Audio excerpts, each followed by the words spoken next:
Baiklah, di sini kita akan membahas tentang koordinasi dalam manajemen.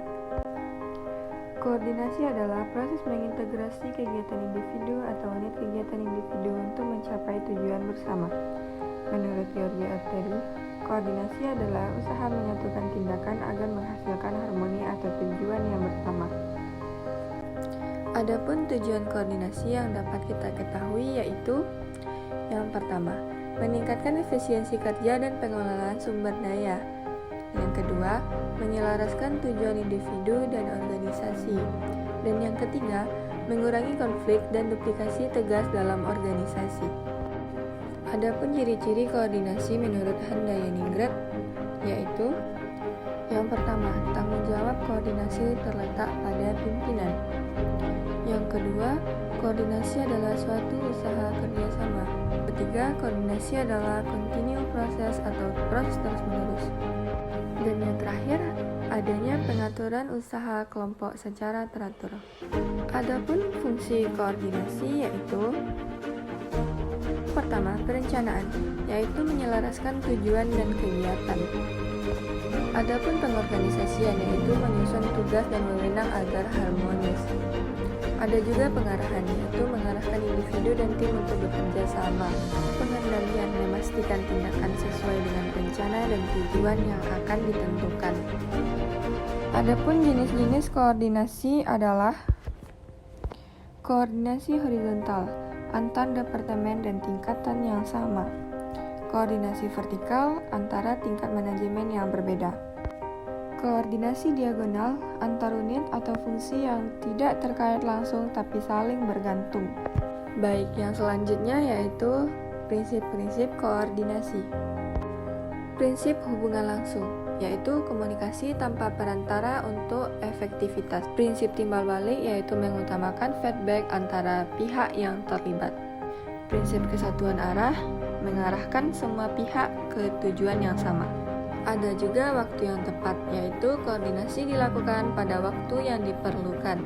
Faktor-faktor yang mempengaruhi keberhasilan koordinasi. Komunikasi yang efektif, agar menyampaikan pesan atau instruksi yang jelas. Ada juga kepemimpinan yang baik, yaitu memotivasi dan mengarahkan anggota tim.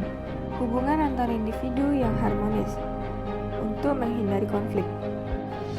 Struktur organisasi yang jelas, yaitu mempermudah alur komunikasi dan koordinasi. Yang terakhir yaitu disiplin. Setiap organisasi harus bekerja secara terkoordinasi. Adapun hambatan dalam koordinasi yaitu yang pertama, kurangnya komunikasi yang jelas atau efektif. Yang kedua yaitu ego sektorat atau kepentingan pribadi yang menghambat kerjasama. Kurangnya kejelasan tujuan bersama di antara pihak yang terlibat. Dan juga perbedaan budaya dan persepsi yang memperumit proses koordinasi. Adapun strategi untuk meningkatkan suatu koordinasi yaitu peningkatan komunikasi, yaitu menggunakan saluran komunikasi. Penggunaan teknologi informasi, contohnya komunikasi digital.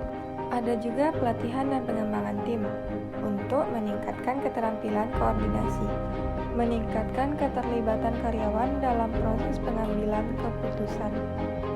Kolaborasi yaitu menekankan pada kerjasama antar individu atau tim untuk mencapai tujuan bersama. Sinergi mengacu pada penggabungan kekuatan atau upaya sehingga hasil yang diperoleh lebih besar daripada jumlah bagian-bagiannya. Integrasi mengacu pada proses penyatuan berbagai elemen dalam organisasi dan bekerja secara harmonis. Pengaturan yaitu mengarahkan pada proses pengelolaan dalam manajemen agar berjalan dengan lancar. Adapun pendukung teori koordinasi yaitu teori manajemen koordinasi dari Henry Fayol, Unity of Direction.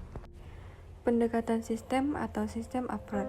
Setiap bagian saling bergantung. Simpulannya, kerjasama adalah awal, menjaga kebersamaan adalah kemajuan, bekerja sama adalah keberhasilan.